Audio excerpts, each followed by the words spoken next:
یہ ساری چیزیں آپ کو آپ کے مذہب میں ملیں گی، اسلام میں ملیں گی، ٹھیک ہے؟ تو آپ کو کچھ بھی کسی دوسرے مذہب سے بورو کرنے کی ضرورت ہی نہیں ہے۔ کانگریسی وزارتیں آپ کہہ سکتے ہیں کہ یہ اس تابوت میں آخری کیل ٹھونکی تھی، کیونکہ 1937 میں وزارتیں جب سے انگریز آئے تھے صدیوں بعد یہ ایک پہلا الیکشن ہوا تھا 1937 میں، جس کو مسلمانوں نے بائیک آؤٹ کر دیا تھا۔ 1937 سے لے کے 1939 تک، 1937 ٹو 1939 تک کانگریسی وزارتیں جو ہیں وہ قائم رہیں، اور اس دوران ہندوؤں نے مسلمانوں کے ہر حق کو پامال کیا، ہر حق کو پامال کیا، ہر طرح سے ان کو دبانے کی کوشش کی گئی، کوئی بھی حق ان کو نہیں دیا گیا، ٹھیک ہے؟ اور مسلمان یہ بات جانتے تھے کہ یہاں پر ہندوستان، برصغیر ہندوستان میں اکثریت ہندوؤں کی ہے، اور اگر جمہوری نظام قائم ہوتا ہے تو جس جماعت کی اکثریت ہوتی ہے وہی رولنگ پارٹی ہوتی ہے، اسی کی اتھارٹی ہوتی ہے، ٹھیک ہے؟ جمہوری نظام کا سسٹم ایسا ہے، ڈیموکریسی کا۔ یہ تھا بیک گراؤنڈ، یہ پس منظر تھا۔ علامہ اقبال نے بھی 1930 میں خطبہ الہ آباد میں بڑے صاف الفاظ میں کہہ دیا تھا کہ مسلمانوں کے لیے دو قومی نظریہ کو مد نظر رکھتے ہوئے مسلمانوں کے لیے شمال مغربی جو ہندوستان ہے وہاں پر ایک جداگانہ مسلم مملکت قائم ہونی چاہیے۔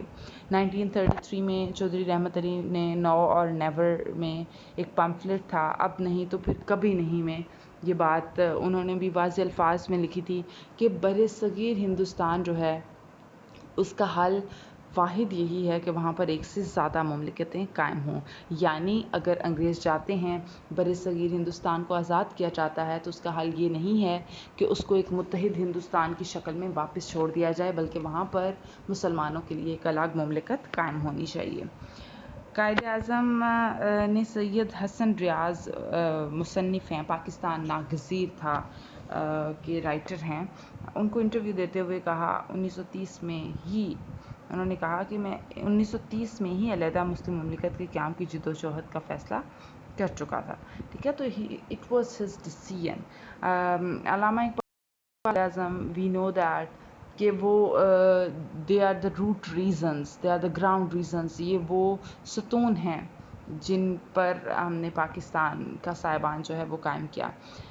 خطبہ صدارت میں قائد اعظم نے کیا کہا، ان کے کیا الفاظ تھے؟ انہوں نے مسلمانوں کے لیے اس خطبے میں اس اجلاس کی صدارت کرتے ہوئے مسلمانوں کی جدوجہد کے لیے ایک ڈائریکشن دے دی، ایک سمت کا تعین کر دیا۔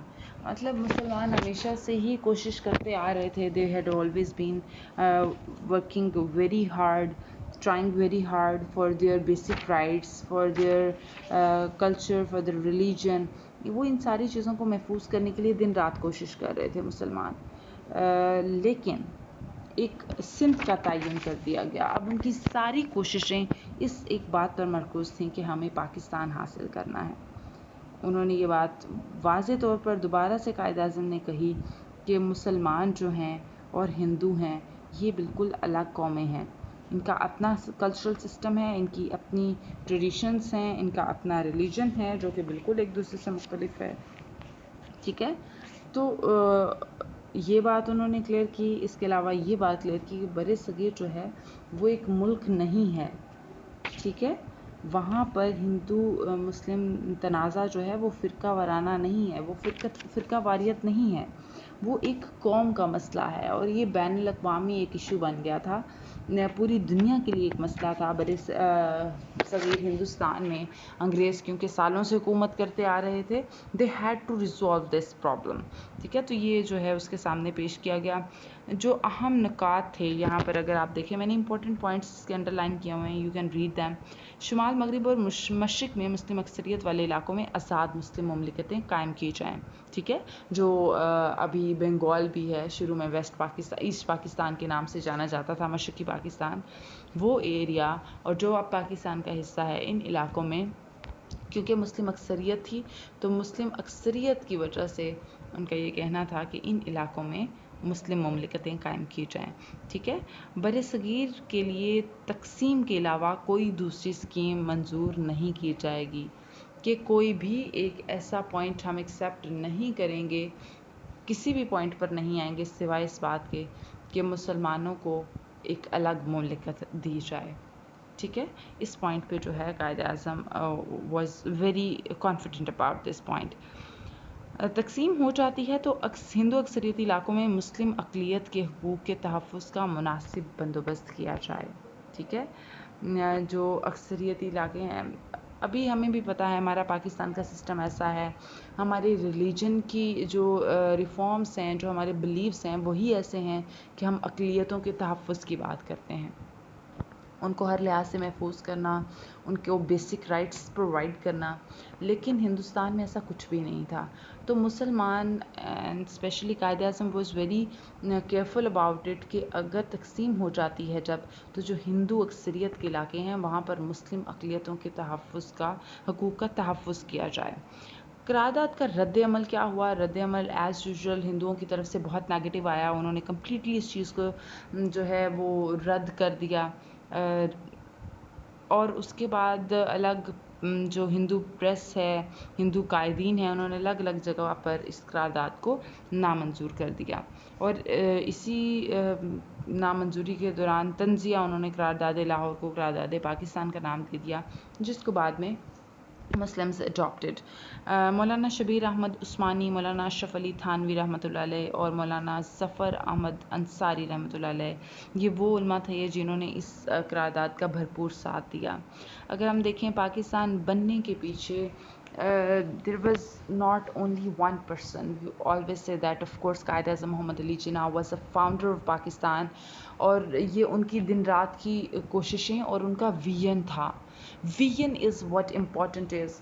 مسلمانوں نے اس کے علاوہ بہت جدوجہد کی, ہمارے بہت بڑے بڑے لیڈرز گزرے ہیں, ہم نے بہت سارے نام پیچھے دیکھے بھی ہیں, آگے بھی دیکھیں گے, جنہوں نے پاکستان کے لیے, پاکستان بننے تک بہت ساری محنت کی, اور عام لوگوں نے بہت ڈھیر ساری قربانیاں دی. اس سب کے پیچھے مقصد کیا تھا؟ You could just imagine. اگر آپ ہسٹری اٹھا کر دیکھیں تو آپ کو اندازہ ہوگا کہ وہ کون سی چیزیں تھیں, ایسی کون سی سچویشنز تھیں کہ مسلمانوں نے اتنی ڈھیر ساری قربانیاں دے دیں. اتنی ڈھیر ساری قربانیاں دینے تک وہ اس وقت آئے, یہ اس مقام پر ان کو کون سی چیزیں لے کر آئیں؟ یہ وہ چیزیں تھیں کہ دن رات جو ہے مسلمانوں کا قتل عام ہوتا تھا. وہاں پر جانور اور انسان کی تقسیم ہی, تفریق ہی ختم کر دی تھی ہندوؤں نے. اتنا برا ٹریٹمنٹ جانوروں کے ساتھ بھی نہیں کیا جاتا جتنا مسلمانوں کے ساتھ کیا جاتا تھا. They had faced lot of trouble. تو اس کے بعد جو ہے پاکستان بنا, اور this is a blessing for you people, for us. یہ بہت بڑی نعمت ہے, ہمیں اندازہ ہی نہیں ہے.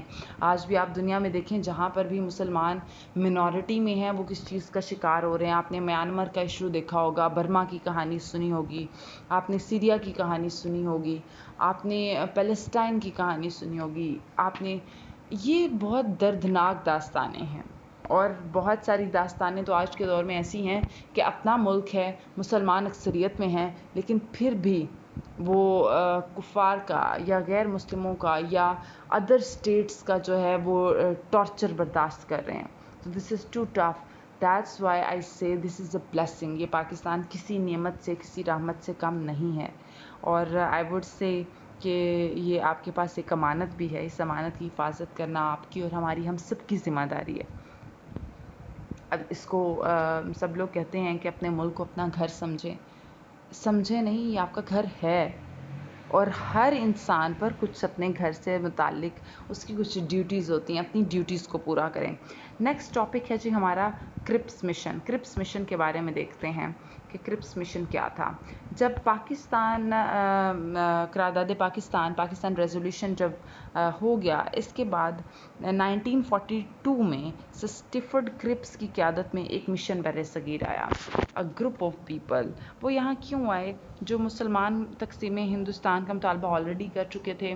اس کے بعد جو جنگ عظیم دوم تھی 1939 سے 1945 تک جاری رہی, اس جنگ میں جو ہندو ہیں وہ آلریڈی کانگریسی لوگوں نے احتجاج اور الگ الگ کیمپینز شروع کر دی تھی, کیونکہ انہیں لگ رہا تھا کہ برطانیہ کیونکہ جنگ ہار رہا ہے, جاپان وڈ ون دا وار, تو جاپان ہی ڈیسائیڈ کرے گا برصغیر ہندوستان کا مستقبل.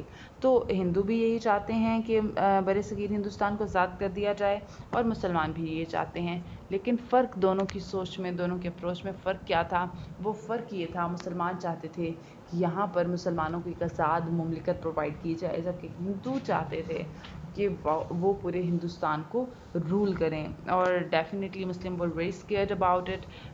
مسلمان اس بات کے بارے میں 100% شور تھے کہ اگر برصغیر ہندوستان جو ہے وہ ہندوؤں کے حوالے کر دیا جاتا ہے تو مسلمانوں کی جو تکلیفیں اتنے سالوں سے چلی آ رہی تھیں وہ کم ہونے کی بجائے بڑھ جائیں گی. کرپس مشن کی تجاویز کیا تھی؟ ٹھیک ہے, وہ ایک آپ کہہ سکتے ہیں that was a group of people. وہ جو مشن تھا اس کا مقصد یہ تھا کہ برصغیر ہندوستان کا جو ڈویژن کا اور اس کی جو انڈیپینڈنس کا مسئلہ ہے اس کو ایک ٹیبل پہ بیٹھ کے حل کیا جا سکے. ایسے دونوں نیشنز کو, دونوں قوموں کو, ہندوز کو اور مسلمز کو ایک ایسے ٹیبل پہ لے آئیں, ایک ایسے معاہدے پہ لے آئیں جہاں پر دونوں کو اعتراضات نہ ہوں اور دونوں قومیں اگری کریں اس کو. تو اس کے کچھ یہ پوائنٹس ہیں. جنگ کے بعد برصغیر کو ڈومینین کا درجہ دے دیا جائے گا. ڈومینین کا درجہ دینے سے مراد یہ تھا کہ برصغیر اپنے طور پہ ایک اپنا گورنمنٹ سسٹم چلائے گا, ایک اپنی حکومت, ایک اپنی اسٹیٹ خود چلائے, لیکن برطانیہ کے اندر رہتے ہوئے. ٹھیک ہے, دفاع, امور خارجہ, مواصلات وغیرہ سمیت تمام جو شعبے ہیں, اہم شعبے جو ہیں, یہ ہندوستانیوں کے سپرد کر دیے جائیں گے.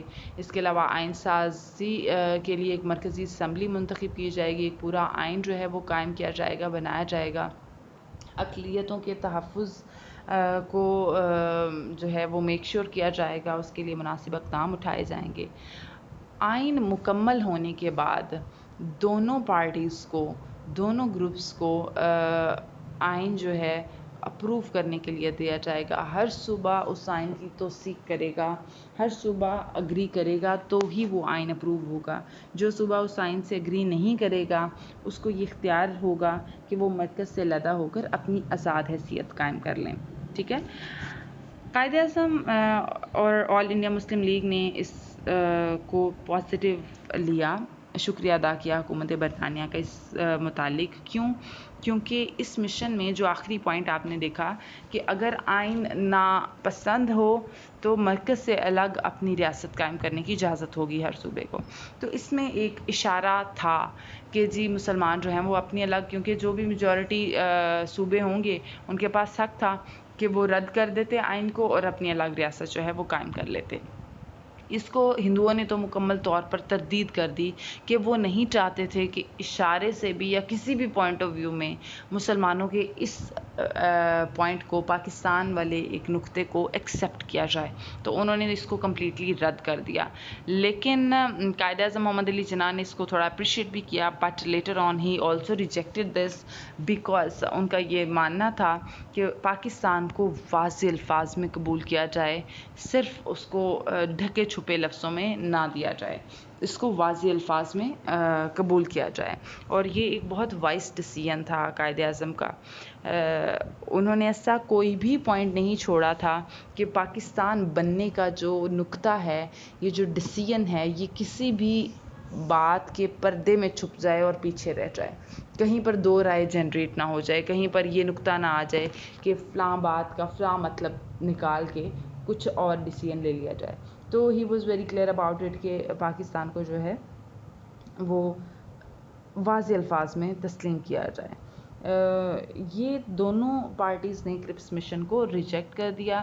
کرپس مشن ناکام ہو گیا اور اسٹیفرڈ کرپس نے اس بات کی ذمہ داری اپنے سر لی کہ یہ جو مشن ناکام ہوا ہے اس میں دونوں جماعتوں میں سے کسی ایک کو بھی ذمہ دار نہیں ٹھہرایا تھا.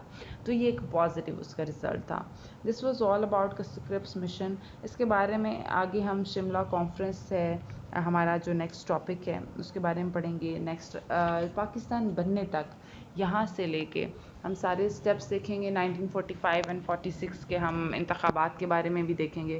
دین یو وڈ نو کہ پاکستان کس طرح گریجولی جو ہے وہ اس اسٹیٹ کو پہنچا, آزادی کس طرح سے حاصل کی ہم نے, ٹھیک ہے.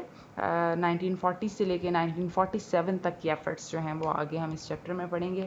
ٹیک care of your self. Important points میں نے انڈر لائن کر دیے ہیں, ان کو اچھے سے پڑھیں, ان کو یاد کریں اور یاد رکھیں. Okay, that is very important. اس کو انٹرسٹ لے کے پڑھیں. ایک چیز ہے, میں نے کچھ اسٹوڈنٹس میں, بلکہ میجورٹی آف دا اسٹوڈنٹس, وہ ایک تو پاکستان اسٹڈیز کو سیریسلی نہیں لیتے ہیں, اور کچھ بچوں کو یہ بورنگ لگتا ہے.